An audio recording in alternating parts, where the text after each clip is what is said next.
नमस्कार, ABC channel में आपका स्वागत है। मैं हूं सचिन श्रीवास्तव और आप मेरे साथ देखेंगे आजमगढ़ से जुड़ी खबरें। आइए नजर डाल लेते हैं आज की खास खबरों पर।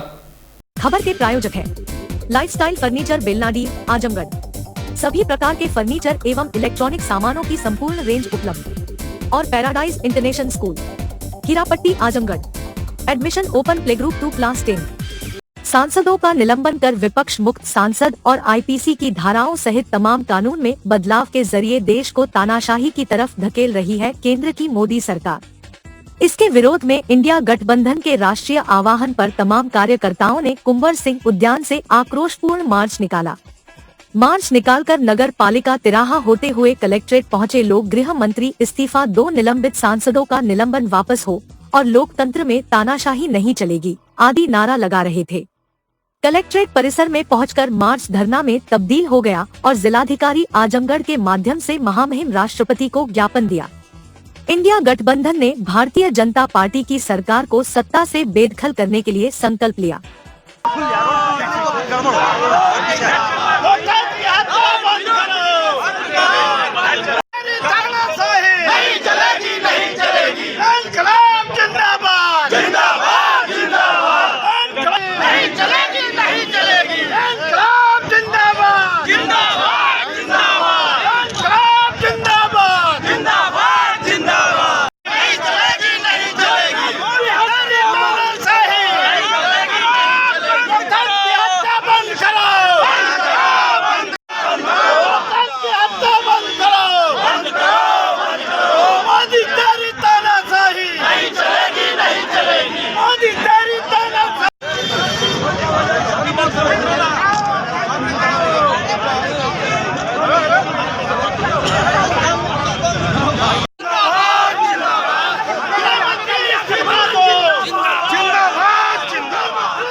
इस दौरान इंडिया गठबंधन के नेताओं के कहा कि भारतीय जनता पार्टी की सरकार चाहती है कि सदन शून्य हो जाए, इसलिए इंडिया गठबंधन से घबराई भाजपा की सरकार ने ज्यादा से ज्यादा सांसदों को निलंबित किया है।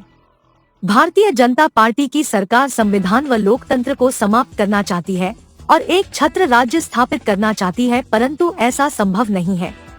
सभी राजनीतिक दल इंडिया गठबंधन के लोग भारतीय जनता पार्टी की सरकार को उखाड़कर फेंकने का काम करेंगे, जिससे देश में समता, स्वतंत्रता, न्याय, बंधुत्व, सामाजिक समरसता, सर्वधर्म समभाव स्थापित हो और संविधान व लोकतंत्र सुरक्षित हो सके। भाजपा की सरकार में दलित, पिछड़े, अल्पसंख्यक, महिलाएं, छात्र, नौजवान, किसान, बेरोजगार दर-दर की ठोकरें खा रहा है और उसे न्याय नहीं मिल पा रहा है। देश में महंगाई, बेरोजगारी, भ्रष्टाचार चरम सीमा पर है, यह रुकने का नाम नहीं ले रहा है। भारतीय जनता पार्टी की सरकार सदन में सामाजिक न्याय, उत्थान व मानवता की रक्षा के लिए सदन में अपनी बात रखने वाले सांसदों को निलंबित किया है, जो घोर निंदनीय है। देश की जनता भाजपा सरकार के काले कारनामे को पहचान चुकी है। वह आने वाले सन 2024 के चुनाव में सत्ता से बेदखल करने का काम करेगी। भाजपा की सरकार ने देश को गर्त में धकेल दिया है। भाजपा की तानाशाही रवैया ज्यादा दिन तक चलने वाली नहीं है। देश के विकास के नाम पर देश की जनता को ठगने का काम हो रहा है। भाजपा की सरकार हर मुद्दे पर फेल है। इस अवसर पर समाजवादी पार्टी के निवर्तमान जिलाध्यक्ष हवलदार Yadav, comrade Jayaprakash Narayan, Ved Prakash Upadhyay CPM, Ramagya Yadav CPI, Vinod Singh, Bhakpa माले, कांग्रेस के दिनेश यादव, मुन्नू यादव, लोक दल के पति राम यादव, आम आदमी पार्टी के राजेश यादव एडवोकेट, जनता दल यूनाइटेड के जुल्फिकार बेग, जिला पंचायत अध्यक्ष विजय यादव, पूर्व मंत्री राम आसरे विश्वकर्मा, डॉक्टर रामदुलार राजभर, पूर्व सांसद नंद किशोर यादव, दरोगा प्रसाद सरोज, पूर्व एमएलसी कमला प्रसाद यादव, राकेश कुमार यादव, ब्रिजलाल सोनकर, डॉक्टर हरिराम सिंह यादव, राजनारायण यादव, सोमनाथ यादव, शिवसागर यादव, विवेक सिंह, अजीत कुमार राव, वीरेंद्र कुमार यादव, संतोष कुमार गौतम, बबीता चौहान, आदि काफी संख्या में इंडिया गठबंधन के नेता, पदाधिकारी व कार्यकर्ता उपस्थित रहे।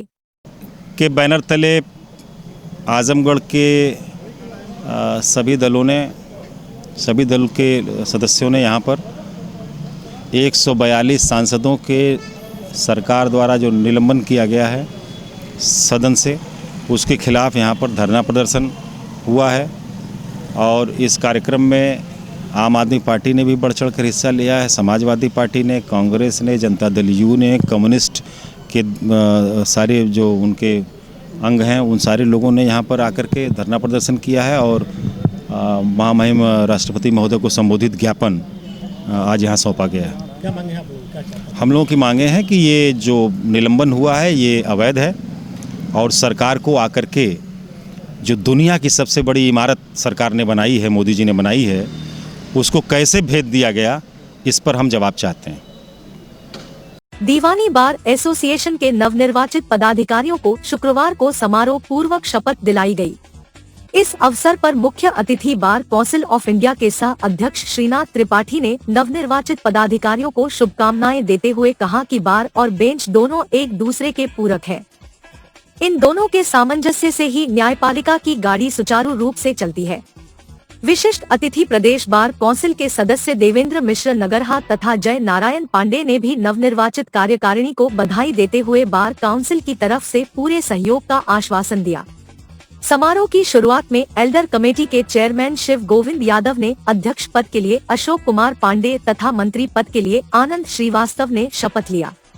वरिष्ठ उपाध्यक्ष पद पर सैफ उमर खान, कनिष्ठ उपाध्यक्ष के 2 पदों पर अरुण कुमार पांडे तथा स्वप्निल यादव, सह मंत्री के 3 पदों पर शशिकांत पांडे, ब्रिजलाल यादव तथा राम नारायण राय ने शपथ ली। ऑडिटर पद पर सुभाष चंद्र विश्वकर्मा, कोषाध्यक्ष पद पर सुरेंद्र जायसवाल ने शपथ लिया। वरिष्ठ कार्यकारिणी के 6 पदों पर अरुण कुमार यादव, इंद्रजीत यादव, देवनंदन यादव, रमाशंकर यादव, राहुल श्रीवास्तव तथा श्रीराम पांडे ने तथा कनिष्ठ कार्यकारिणी पर के 6 पदों पर अजय कुमार यादव, प्रतीश कुमार राय, प्रहलाद सिंह, मारुत कुमार पांडे तथा मोहम्मद महताब फारूकी ने शपथ ली।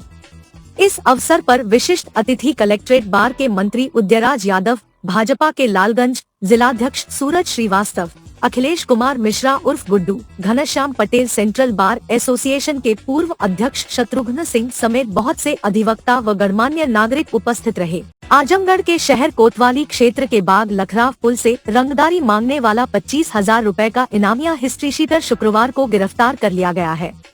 बता दें कि 11 सितंबर 2023 को वादी मुकदमा आलोक मिश्रा पुत्र दिनेश चंद्र मिश्रा निवासी सराय मंदराज शहर कोतवाली द्वारा थाना स्थानीय पर शिकायत किया गया था कि वादी को पीयूष उपाध्याय पुत्र जगदीश उपाध्याय व जगदीश उपाध्याय पुत्र जोधा उपाध्याय निवासी छोटी हरैया शहर कोतवाली ने जान से मारने की धमकी देते हुए रंगदारी मांगी।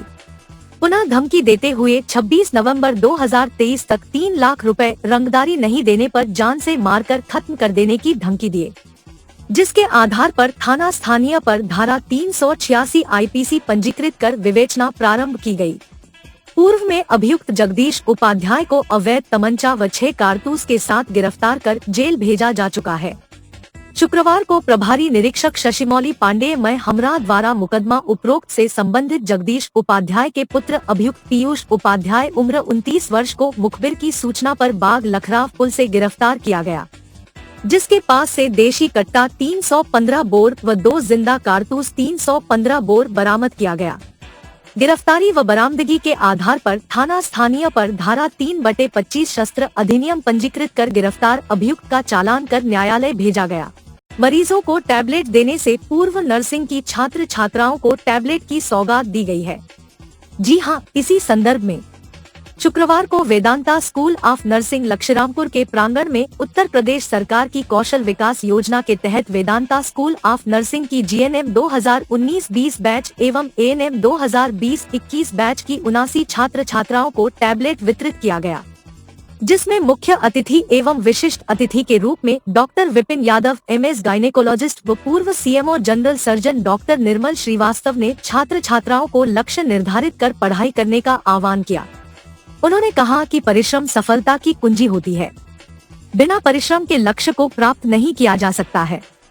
जब तक लक्ष्य निर्धारित कर सही दिशा में परिश्रम नहीं किया जाएगा तब तक सफलता नहीं मिल सकती है।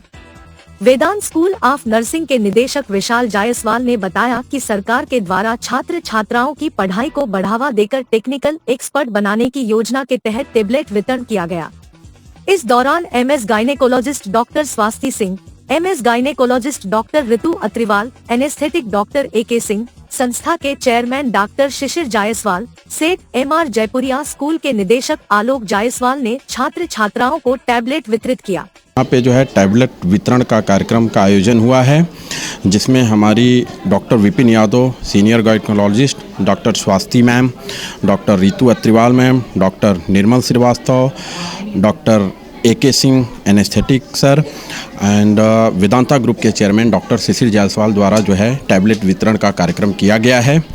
ये हमारी सरकार द्वारा जो है एक योजना है, लोगों को बढ़ावा देना, लोगों को टेक्निकल एक्सपर्ट बनाना, और इस तरीके की योजना से हमारे इस समाज में लोगों को बहुत ही ज़्यादा हर तरीके से जो है प्रभावशाली लोगों को बनने के लिए, टेक्निकल बनने के लिए, जो कि इस समय जो है हर तरीके से ये है कि जो हम लोग टेक्निकल इलेक्ट्रॉनिक पेमेंट इलेक्ट्रॉनिक युग से जुड़े, तो ये इस टैबलेट के द्वारा जो है लोगों को बहुत ही ज़्यादा आसानी होगी चीज़ों को समझने और सीखने में। ये हमारे यहाँ जो है 19-20 जीएनएम और एएनएम के जो पास आउट बच्चे हैं उनको 79 टैबलेट जो है हमारे कॉलेज को उन बच्चों के लिए जो है आरक्षित हुआ था। आज उनको सारे लोग को बुला के और उनको ये टैबलेट वितरण का कार्यक्रम। इलाहाबाद हाई कोर्ट की लखनऊ बेंच ने मार्च 2023 में मृतक के नाम से चर्चित लाल बिहारी को 25 करोड़ रुपए मुआवजा दिलवाने से मना करते हुए कोर्ट का समय बर्बाद करने पर 10,000 रुपए का हर्जाना देने का आदेश दिया था। कोर्ट ने कहा कि लाल बिहारी ने तिल का ताड़ बनाया है, जबकि सरकार ने उसे कहीं मृतक दर्ज नहीं दिखाया। कोर्ट ने भले ही लाल बिहारी को मुआवजा नहीं दिलाया, लेकिन बॉलीवुड के मशहूर स्क्रिप्ट राइटर इम्तियाज हुसैन का मानना है कि लाल बिहारी मृतक की हैसियत 25 करोड़ रुपए से ज्यादा है। आजमगढ़ के फूलपुर क्षेत्र के शाह राजा गांव के निवासी इम्तियाज हुसैन इन दिनों अपने गृह जनपद आए हुए हैं। शुक्रवार को शहर के रैदोपुर क्षेत्र में स्थित होटल एसआर में लाल बिहारी के साथ प्रेस वार्ता करते हुए इम्तियाज हुसैन ने कहा कि कोर्ट ने भले ही लाल बिहारी का मुकदमा खारिज कर दिया हो, लेकिन उनका मानना है कि एक आदमी के जीवन की कीमत 25 करोड़ से ज्यादा है। इसीलिए उन्होंने लाल बिहारी के जीवन पर एक और फिल्म इंसान और इंसानियत की स्क्रिप्ट लिखना शुरू कर दिया है। उन्होंने बताया कि फिल्म की स्क्रिप्ट लिखने में उन्हें करीब 3 महीने का समय लगेगा। अभी उनकी किसी फिल्म कलाकार या प्रोड्यूसर से बात नहीं हुई है। स्क्रिप्ट पूरी होने तक प्रोड्यूसर और कलाकारों से बात हो जाएगी। उन्होंने कहा कि मैं चाहता हूं कि इस फिल्म में पंकज त्रिपाठी या परेश रावल मुख्य किरदार अदा करे, लेकिन मेरी अभी उनसे कोई बात नहीं हुई है। लाल बिहारी के जीवन पर बनी पहली फिल्म कागज के स्क्रिप्ट राइटर इम्तियाज हुसैन ने कहा कि इंसान और इंसानियत की कहानी बिल्कुल अलग है। कागज फिल्म से इसका लेना देना नहीं है। आपको बता दें कि इम्तियाज हुसैन का जन्म शाहराजा गांव के एक मध्यवर्गीय मुस्लिम परिवार में हुआ। इनके पिता रोजी रोटी की तलाश में मुंबई गए। धीरे धीरे एक कॉन्ट्रैक्टर के रूप में स्थापित हुए। इम्तियाज हुसैन ने अपनी स्नातक तक की पढ़ाई मुंबई विश्वविद्यालय के अंतर्गत आने वाले केसी कॉलेज से पूरी की। कॉलेज के दिनों में ही इनकी रुचि थिएटर में थी और इन्होंने कई नाटक लिखे एवं उसमें अभिनय किया। बाद में बॉलीवुड की अस्तित्व, परिंदा, वास्तव, गुलाम मुस्तफा, इस रात की सुबह नहीं, स्टंटमैन, अनर्थ एवं हॉलीवुड की लाइन ऑफ डिसेंट जैसी फिल्मों के संवाद एवं पटकथा लिखी। प्रेस वार्ता के दौरान इम्तियाज हुसैन की पत्नी वर्षा हुसैन, लाल बिहारी मृतक, अभिषेक पंडित, ममता पंडित आदि मौजूद रहे। जी हमारे मित्र हैं, दोस्त हैं, मित्र हैं, तभी अपने साथ इन्वॉल्व कर लेते हैं हमको। और इनकी वो कागज़ नाम की जो फिल्म वो लिखी थी, उसके हम कागज़ नाम की फिल्म में हम इन्वॉल्व थे एज अ राइटर, जो सतीश कौशिक ने बनाई थी और जो इनकी ज़िंदगी पर आधारित थी बनी हुई। तब हम गांव आए, वतन आए हुए थे अपने, तो इन्हें इन्वॉल्व किया। अभी ये कुछ पुनर्विवाह वगैरह कर रहे हैं। खैर उसमें हमारी ज़्यादा दिलचस्पी नहीं है, ये करें अपना पुनर्विवाह करें या फिर से विवाह करें। हमारी जो दिलचस्पी अभी जो इनके केस को डिसमिस कर दिया गया है, यानी जो 25 करोड़ का इन्होंने किया था मानहानि का, फिर हाई कोर्ट ने डिसमिस करके 10,000 का इनको जुर्माना दिया और फिर सुप्रीम कोर्ट ने 10,000 रुपये माफ़ किए, मगर केस को डिसमिस किया। तो सुप्रीम कोर्ट के फैसले के ख़िलाफ़ तो कोई जा नहीं सकता, ना हमको जाने का अधिकार है, ना आपको या किसी को भी जाने का अधिकार है। ओपिनियन देने का अधिकार तो है, हम सबके पास है वो राइट्स ओपिनियन देने का। तो हमारा ओपिनियन है कि एक आदमी की ज़िंदगी की कीमत 25 करोड़ रुपए से कहीं ज़्यादा होनी चाहिए। 25 करोड़ ही क्यों भाई, आप 250 दे दें, 100 दे दें, 1000 दे दें, मगर 25 करोड़ बहुत ज़्यादा हमको नहीं लगती रकम है। अगर केस को इसलिए डिसमिस किया गया, पर सुप्रीम कोर्ट है, उनका फैसला सर आँखों पे है हमारे, कि भैया उसके बारे में हम कुछ कह भी नहीं सकते हैं। तो इसी शशोपंज में हमारा दिमाग लगा हुआ था। तो जब ये हमारे पास आए कुछ दिनों पहले, तो हमने कहा एक इंसान और इंसानियत नाम की एक आप दे दीजिए, ऐलान कर दीजिए प्रेस में, हम लिख देंगे एक स्टोरी लिख देंगे सर। कौन सा एक्टर आता है, कौन सा प्रोड्यूसर आता है, हमको पता नहीं है। आ गए तो ठीक है, नहीं आ गए तो भी बल्ले बल्ले वाली बातचीत है। लिखने में क्या जाता है, जहन की खुराक है वो, और जहन से लिख करके। तो हम चाहते हैं ऐसी एक स्क्रिप्ट हो जाए जिसमें 2 बड़े कलाकारों को लेकर के, जैसे हमारे जहन में बात चल रही है, I hope my friends won't mind it. हम चाहते हैं पंकज त्रिपाठी और परेश रावल को लेकर के ये फिल्म बनाई जाए। हम नाम ले रहे हैं उनका, दोनों हमारे जानकार हैं, शायद बुरा भी मान जाएं कि आपने लिया, मगर हम अगर आ गए तो ठीक बात है। जब उनके, ये आप तो जानते हैं कमर्शियल इंडस्ट्री है, पैसे से सारी बात होती है, पैसा नहीं तो कुछ नहीं होता है।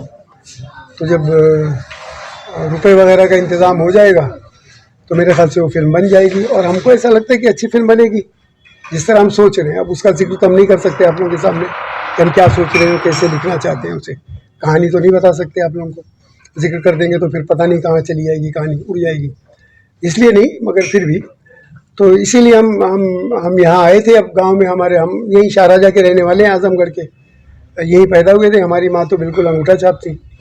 वालिद हमारे बम्बई में थे, वो कंस्ट्रक्शन के कारोबार वगैरह में थे, तो उन्होंने काफ़ी दौलत वगैरह कमाई थी अपने दौर में। तो परवरिश हमारी बम्बई में हुई है, एजुकेशन बम्बई में, वाइफ बम्बई की है रहने वाली, बच्चे वहीं सेटल हैं सब। तो मगर गांव से हमारी निस्बत है। आप जानते हैं यूपी वालों को एक है कि सारी, जब आप प्लेन में ट्रैवल करेंगे तो आप देखेंगे गुजराती बहुत सारे उसमें हैं, मारवाड़ी बहुत सारे हैं, सरदार, मगर यूपी वाला आपको नहीं नजर आएगा।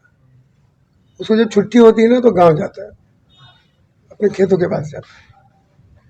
हमारी वालदा जब थी, जो जिंदा थी, तो हमसे कहती थी बचवा जाए कि खेतवा में खड़े हो जाओ, तो खेतवा को बड़ा अच्छा लगी है कि मोरा घुसवा हुआ है देखने वाला जो। तो हमने एक बात देखी है कि यूपी के लोगों को अपने खेतों से बहुत प्यार है, अपने देश से बहुत प्यार है, जो शायद हिंदुस्तान में हर एक को होगा, मगर यहाँ ज़्यादा ही है। उनको पूरे का पूरा ऐसा लगता है कि जैसे यूपी ही पूरा हिंदुस्तान है ना।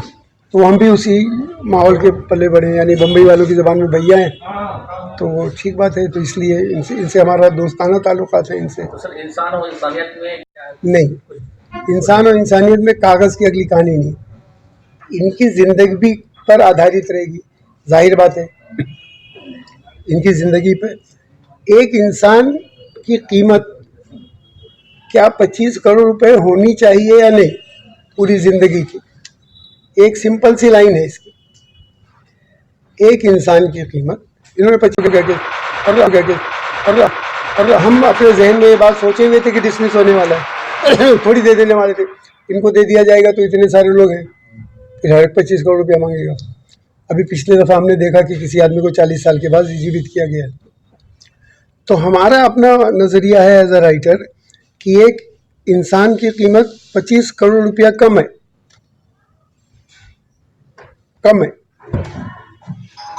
मुझे अगर आपने मृतक घोषित कर दिया होता या हो कर दिया हो तो मैं 25 ही करोड़ रुपया कमाऊंगा, ये कैसे थे? मैं 100 करोड़ कमा सकता था, मैं 200 करोड़ कमा सकता था, मैं 1000 करोड़ कमा सकता था, मैं मुकेश अंबानी बन सकता था, है कि नहीं? मैं अडानी बन सकता था। Sorry to take the name, but anyway. तो हमारे ख्याल से वो कम है, 25 करोड़ रुपए भी कम है। अगर इस बुनियाद पर डिसमिस किया गया है तो हम इसके खिलाफ नहीं है। हम कह रहे हैं, फिर हम कहेंगे कि तो फिर इंसानियत कहाँ चली गई है? एक इंसान की कीमत इतनी कम क्यों है? तो अब देखते हैं क्या होता है कहानी। तो आपकी किसी प्रोड्यूसर से बात हुई है इनकी? कहानी लिखना आपने शुरू कर दिया कि नहीं? जहन में, पेपर पे भी लिखना शुरू कर दिया है, बस जहन में क्या शेप लेगी, कैसे शेप लेगी, तो आप समझ लीजिए कि माहौल बदला हुआ है बिल्कुल इंडस्ट्री का। हम तो पिछले वक्तों के लोग हैं, मोबाइल भी ठीक से चलाना नहीं जानते हैं, पोते पोतियों से पूछते हैं तो बता देते हैं किस तरह चलाना है। तो कहानी जब हम पहले लिख लें, उसके बाद अब देखें उसका क्या हश्र होता है। अभी तक तो प्रोड्यूसर अगर मिल गया होता तो साथ में बिठा लेते, डायरेक्टर मिल गया होता तो साथ में बिठा लेते और बातचीत करवा देते आप लोगों से, पर वो मिल जाएगा। अगर कहानी अच्छी है, अगर कहानी का मतलब स्टोरी, स्क्रीन प्ले, डायलॉग्स का स्ट्रक्चर अगर अच्छा हो गया, स्ट्रक्चर अच्छा हो गया, बेसिकली स्टोरी में तो स्ट्रक्चर ही होता है, तो अगर स्ट्रक्चर उसका ठीक ठाक हो गया और स्क्रीन प्ले उसका ठीक ठाक हो गया तो इन्वेस्टर मिल जाएंगे, डायरेक्टर भी मिल जाएगा। कब तक हम लोग उम्मीद कर सकते हैं कहानी पूरी हो जाएगी? और कहानी को आप हमको तो कम से 2-3 महीना देना पड़ेगा। हमारे हिसाब से हमको लिखने में 3 महीने तो लग जाएंगे, तो 3 महीने में हमको लगता है स्टोरी हो जाएगी। फिर अब देखें कौन बंदा आता है इसके ऊपर इन्वेस्ट करने के लिए, तब ज़रूर आप लोगों से वार्तालाप करेंगे। और अगर नहीं हुआ तो ये समझ लीजिए कि आज आपसे हमारी मुलाकात वेस्ट हो गई, ऐसा सोच लीजिए। पर हमको ऐसा लगता है कि हो जाएगा, मतलब कहीं भी हो जाएगा, नेटफ्लिक्स में हो जाए, कहीं और हो जाए, किसी और OTT प्लेटफॉर्म पे हो जाए, OTT में हो जाए शायद। अब देखिए, अब पंकज साहब तो कागज़ में थे, आप लोग जानते हैं, परेश साहब हमारे दोस्त हैं, हम इंटर कॉलेजिएट के दिनों से बम्बई में जानते हैं उनको। तो अब ये दोनों अगर हाँ बोल देंगे तो प्रोड्यूसर आ जाएगा, हमारे नाम पे थोड़ी आएगा, जावेद साहब के नाम पे भी नहीं आएगा, प्रोड्यूसर एक्टर आएगा तब आता है। तो हम तो छोटे मोटे आदमी हैं, वो आसमान है, हम ज़मीन है। तो अब देखिए, अल्लाह का एहसान, भगवान का एहसान, ईश्वर का एहसान, जिसका भी आप मानिए, हो जाएगा। Inner wheel club of Azamgarh द्वारा नगर के एटलस पोखरा स्थित प्रतिभा निकेतन स्कूल के सभागार में शुक्रवार को लिंगानुपात और सैनिटरी नैपकिन की आवश्यकता विषय पर जागरूकता कार्यशाला का आयोजन किया गया। इस दौरान सैनिटरी नैपकिन बांटी गई, साथ ही बच्चियों को मानसिक रूप से मजबूत करने लिए उनकी काउंसलिंग भी किया गया। कार्यक्रम को संबोधित करते हुए अध्यक्ष अमित लता सिंह ने कहा कि महिलाओं को जगत जननी का दर्जा दिया गया है। जब श्रेष्ठता मिलती है तो निश्चित रूप से जिम्मेदारी भी ज्यादा मिलेगी। महिलाओं को माहवारी के समय स्वच्छता के साथ निपटना होता है, लेकिन अभी अज्ञानतावश बहुत सी महिलाएं जागरूक नहीं है। इसके लिए सैनिटरी नैपकिन ही सबसे कारगर उपाय है। इसके प्रयोग से ही हमारे शरीर के अंग सुरक्षित रह सकते हैं। इसका इस्तेमाल सरल है। सभी खुद जागरूक रहे और औरों को भी जागरूक करे, तभी महिलाएं पूरी तरह स्वस्थ रह सकती है। वहीं सचिव प्रिया अग्रवाल ने कहा कि स्त्री पुरुष के अनुपात में बढ़ रहे अंतर से जहां सामाजिक तानाबाना प्रभावित हो रहा है, वहीं इसके चलते कई तरह के अपराध भी एक प्रमुख वजह बन रहे हैं। इसको लेकर हम सभी को चेत जाना चाहिए। उन्होंने कहा कि स्त्री पुरुष का समान अनुपात होने से कई तरह की समस्याएं स्वतः ही समाप्त हो जाएंगी। विभिन्न शोध में यह बात साबित हो चुकी है कि स्त्री पुरुष अनुपात में आ रहा अंतर भी अपराध का एक कारण है। पिछले वर्षों की तुलना में स्त्री पुरुष की जन्म दर में अंतर कम हुआ है। सचिव ने आगे कहा कि बेटा बेटी एक समान है, भेदभाव नहीं होना चाहिए। बेटियां हर क्षेत्र में अव्वल है। इस अवसर पर गीता अग्रवाल, पूर्व अध्यक्ष मंजू अग्रवाल सहित स्कूल की छात्राएं मौजूद रही। कार्यक्रम के दौरान क्लब की तरफ से प्रतिभा निकेतन स्कूल में बच्चों को सैनिटरी नैपकिन बांटी गई और लिंग भेद के बारे में बताया गया और साथ में उन लोगों के काउंसलिंग की गई कि आजकल बच्चे जो मोबाइल का उपयोग कर रहे हैं उसे गलत बताया गया। क्लब द्वारा कहा गया कि मोबाइल के अत्यधिक उपयोग करने से बच्चे डिप्रेशन में चले जा रहे हैं। मोबाइल से हम सभी को दूरी बनानी होगी। हम लोगों ने स्कूल में आके बच्चियों को सैनिटरी नैपकिन बांटी और क्या क्या माहवारी में प्रॉब्लम होती है उस चीज़ को हम लोगों ने बताया और कैसे कोई भी प्रॉब्लम हो आप डॉक्टर से कंसल्ट करिए। बच्चों को समझाया गया और सैनिटरी नैपकिन के बारे में बताया गया कि हमारे लिए क्यों ज़रूरी है। गंदे कपड़े का उपयोग आप लोग मत करिए, आप साफ सुथरे कपड़ों का उपयोग करिए जिससे आप लोग को कोई बीमारी या कोई परेशानी ना हो। मैं बच्चियों को बोली हूँ कि अगर आप लोगों को भी कोई भी परेशानी हो महामारी के समय या नहीं समझ में आ रहा तो अपनी माँ से बताइए। अगर माँ नहीं समझ पा रहे हैं तो आप डॉक्टर से कंसल्ट करिए, जिससे डॉक्टर उन समस्याओं का निदान कर सके। केतन स्कूल में आए थे और यहाँ 6-7 की बच्चियों को ये सैनिटरी नैपकिन हम लोगों ने वितरित किया और लिंग भेद के बारे में उनको हम लोगों ने विस्तार से बताया कि लड़के लड़कियों में अब फ़र्क नहीं रह गया है, क्योंकि हमें कानून ने भी समानता का अधिकार दिया है। तो आप लोग बिल्कुल किसी भी गलत बात से पीछे ना हटिए। जहाँ भी भेदभाव हो तो आप लोग खुल करके आगे आइए और बोलिए और अपने अधिकारों के प्रति जागरूक होइए। को आज के दौर में होने वाले मोबाइल से बहुत ज़्यादा दिक्कतें हो रही हैं। वो डिप्रेशन में चले जा रहे हैं और वो अपनी प्रॉब्लम्स को अपने पेरेंट्स से, अपने घर वालों से शेयर नहीं कर पा रहे हैं। वो मोबाइल में इंटरनेट की वजह से मोबाइल में बहुत सारी चीज़ें देखते हैं जिनका उन्हें नॉलेज नहीं होता है और उस चीज़ों का वो सही से उपयोग नहीं कर पा रहे हैं। तो हमने उनकी काउंसलिंग की कि वो अपने घर के बड़ों से अपने बात करें, अपनी प्रॉब्लम्स को अपने बड़े भाई बहनों से, अपने पापा मम्मी से शेयर करें, उनसे सुझाव लें, ना कि अपने दोस्तों से, जो कि दोस्त उनके खुद भी उसी उम्र के होते हैं और वो उन्हें भी खुद भी बहुत ज़्यादा ज्ञान नहीं होता है। तो हमने उन्हें लिंग भेद के बारे में बताया, सैनिटरी नैपकिन के उपयोग के बारे में बताया और बेटी बढ़ाओ बेटी पढ़ाओ की योजना का लाभ के बारे में बताया। प्रोजेक्ट हुआ लिंग भेद का। आजकल के इससे पहले ऐसा होता था कि बेटे और बेटियों में बहुत फ़र्क रहता था, लेकिन कुछ गार्जियन पहले से अच्छे हो गए, कुछ पुराने जो कम पढ़े लिखे हैं आज भी बेटे और बेटी में बहुत फ़र्क समझते हैं। बेटों को अच्छे से अच्छे स्कूल में पढ़ाते हैं और बेटियों को थोड़े कम स्कूल में, छोटे सस्ते स्कूल में पढ़ाते हैं। तो इसलिए उस गार्जियन से हम ये कहना चाहते हैं कि कम से कम आप ये ना सोचिए, बेटियां बहुत आगे हैं। माँ बाप का जितना बेटियां कर देती हैं, बेटों से कहीं ज़्यादा बेटियां करती। तो प्लीज़ ऐसा ना करिए, बेटियों को खूब पढ़ाइए और खूब आगे बढ़ाइए। Thank you. ठंड में ठिठुर रहे राहगीरों और निराश्रितों को बड़ी राहत मिली है। शहर में सभी चयनित 14 स्थानों की जगह 7 स्थानों पर अलाव की व्यवस्था कर दी गई है। इन चयनित स्थानों पर अलाव जलाने के लिए लकड़ी मुहैया करवाई जा रही है। शीतलहर चलने के कारण अब कई स्थानों पर अलाव जलना शुरू हो गया है। सुबह और शाम ठंड से बचने के लिए लोगों को अलाव तापकर ठंड भगाते देखा जा सकता है। गौरतलब है कि मौसम बदलने के साथ ही लोगों की दिनचर्या बदल गई है। शहर के आउटर में जहां सुबह कई स्थानों पर कोहरा छाया रहता है, तो वहीं शाम 7 बजे के बाद ही ओस पड़नी शुरू हो जाती है। सप्ताह भर से ठंड ज्यादा बढ़ी है। ठंड से बचाव के लिए नगर पालिका ने शहर के बस स्टैंड के साथ कुल 7 स्थानों पर अलाव की व्यवस्था की है, जहां लोग अलाव तापते हुए देखे जा सकते हैं। नगर पालिका में कुल 14 स्थानों पर अलाव जलाए जाते हैं।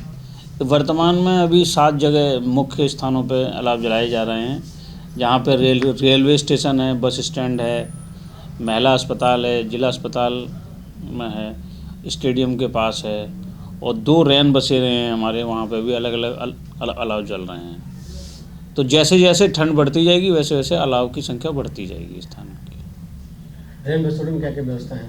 रैन बसेरे हमारे 2 जगह हैं जो हमारे नगर पालिका के द्वारा संचालित हैं। एक कलेक्ट्रेट के पास है और एक जिला अस्पताल में है। तो वहाँ पे सभी प्रकार की सुविधाएं हैं और जिला अस्पताल में जो शेल्टर होम है वहाँ तो खाने पीने की व्यवस्था भी है, रुकने ठहरने विधिवत सारी व्यवस्था है, ओढ़ने की व्यवस्था है। वहीं प्रशासन के दावों पर जनता ने भी मुहर लगाई। पब्लिक का कहना था कि उच्चाधिकारियों के निरीक्षण व निर्देश के बाद अलाव जलने शुरू हो गए हैं। रोज शाम को जलता है। किसके द्वारा जलाया जाता है? नगर पालिका द्वारा। कब कब ये गिरता है यहाँ? 6:30 बजे शाम को गिर जाता है। लगातार गिरता है? हाँ, लगातार चल रही है। कल भी देखे थे, परसों भी। तो डीएम साहब परसों चेक करने आए थे, तो परसों जली है, कल भी जली है, 2 दिन जली है। अच्छा, उसके पहले नहीं जलती थी। उसके पहले नहीं जली है। अधिकारी जब निरीक्षण करते तब अलाव जलता है? तभी जलता है। व्यवस्था बढ़िया थी परसों, वैसे साफ सफाई भी बढ़िया थी, लाइट वाइट सब जली हुई थी, बढ़िया व्यवस्था थी सब परसों। पहले क्या था? शून्य था। क्या शून्य था मतलब? कुछ नहीं देखा जा, कुछ नहीं था। जैसे ऊपर अब व्यवस्था बढ़िया है, पूरा लाइट वाइट लगी है। परसों से देखे थे, गद्दा लगा हुआ था, बाकायदा व्यवस्था बढ़िया है। इसके पहले क्या रहता? नहीं था, कुछ नहीं था, अंधेरा था, सामान्य स्थिति थी। अब व्यवस्था बढ़िया है परसों से। क्या कर अधिकारी का आने के बाद सब तभी होता है, क्या होता है? तभी व्यवस्था होती है, नहीं तो कोई पूछता ही कहाँ है। अधिकारी के आने से व्यवस्था होती है, उसके पहले कोई व्यवस्था नहीं होती है। जब चेकिंग करने आए अधिकारी है तब से व्यवस्था परसों से टाइट है।